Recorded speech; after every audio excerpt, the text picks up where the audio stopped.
When I think of this conversation, it's almost like the type of traveler that you are, because you know you got some type of travelers like me. I want to be on the resort, like unlimited. I'm like an unlimited, all-inclusive resort type of girl. I don't want to think about anything. I don't want to pay for anything extra. Everything's already covered. Let's just do it. That's me. Yep. Some travelers are more like adventure travelers, or they want to get out. They want to be with the locals. They want to like immerse themselves in the culture. I feel like you are probably more on the cultural side than the all-inclusive side. So for you, I assume that this was an easier transition, because you are very much so, the retreats that you do, right? They're very much so, I think, because I have not personally been, but they seem like they're very immersed into nature, like you're with the locals, you know, like you're doing all of these things. Well, I try to keep a really good balance, because I understand who I'm serving, and I think that Black women, I must say, we are some of the pickiest. We are. When it comes to just everything. We like what we like, and so I get it, you know. So I really try to serve them in that way and give them the best of both worlds. All of my retreats are at 5-star luxury resorts. Period. Point blank. I know for me, a big thing is sheets, beds. If that bed's not soft and those sheets are not soft, I just cannot do it. I just can't do it. So I look for that, and then I try to kind of work with the resort to give my girls an immersive experience option. So maybe out of that 6 days, you know, we'll have one day where we do a jungle trail and we see something historical, and we go to a waterfall, and we can do all of our beautiful feminine rites, sacred rituals. Singing in the jungle. You know, that's what I say. I could be singing in the jungle, baby. I be singing in the jungle, honey. And so we do all of those things because that's the goal really of the S&W retreat, is to give women a place to heal outside of their natural environment. And sometimes to heal, we gotta get out of what we're used to. It might be a little uncomfortable, but it's not a lot of women that could say, I walked into the forest for a whole day by myself and just let God talk to me. Sometimes you need to take your ass and just go be quiet. Have you been to a, is it called a silent retreat?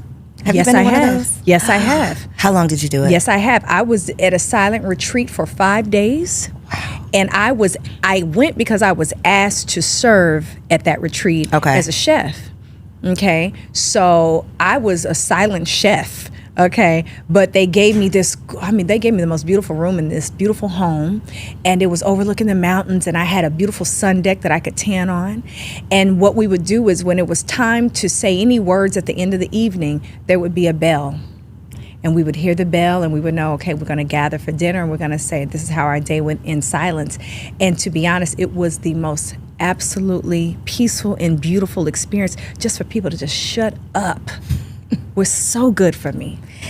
In theory, I feel like that would not be the worst thing ever, but 5 days. It seems like extreme. Is it like fasting, how like once you get through like the first day or day 2, it's like you got it? Is it like that? Like once you get through the initial? I think it depends on the kind of woman you are and where you are in your own evolution and journey, honestly, because for me at that time, there was a time in my life where I think it would have felt that way. But for me at the time, I was a new mom. I had a crying, crazy baby. I was tired. I had so many books I wanted to read, so many things I wanted to write about. I'm a thinker. I'm a visionary. So for me, it was like, oh, good riddance. Great. Okay. Well, now I can get to what I really want to do, which is to write my life journey, my life plans. I get to read my favorite books. I get to tan in the sun. I get to hear all my favorite music. I get to write songs and sing to myself. I'm never bored. So for me, it was divine. It was good. Divine. Okay. So at your retreats, what are some of the return to yourself activities that you're doing with these ladies? Great question. So we have a day of silence on the retreat. And I feel like out of all the amazing things we do, it's one of the most impactful, because women just don't get a day of silence. Just not one damn day of silence. So that's one of the things. I think one of the other things that we do on a retreat is something called Qigong. And I teach Qigong to women to help them to do stress management, to get stress out of their bodies. What is it? What is Qigong? So Qigong basically just means it's life force energy that you're manipulating in the body through movement. So it's life force energy movement. So in these practices, you'll basically have very specific positioning, and through rooting into the ground, which is how I do it, getting them barefoot in the ground. I take them through a series of breathwork exercises and specific movements to target certain areas of the body to release pain and stress and anger. And you'll see some of this in the video clips that I promote these retreats.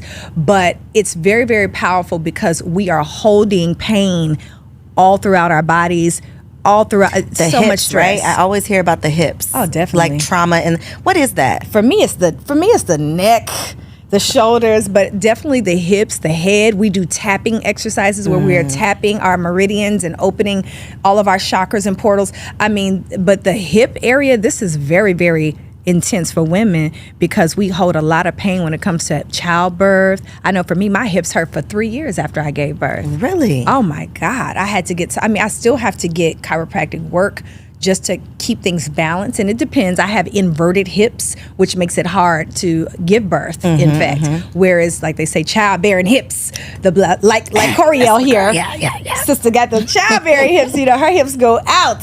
So maybe a little easier for you, difficult for me. So we hold a lot of trauma there through different types of sexual experiences and all those things.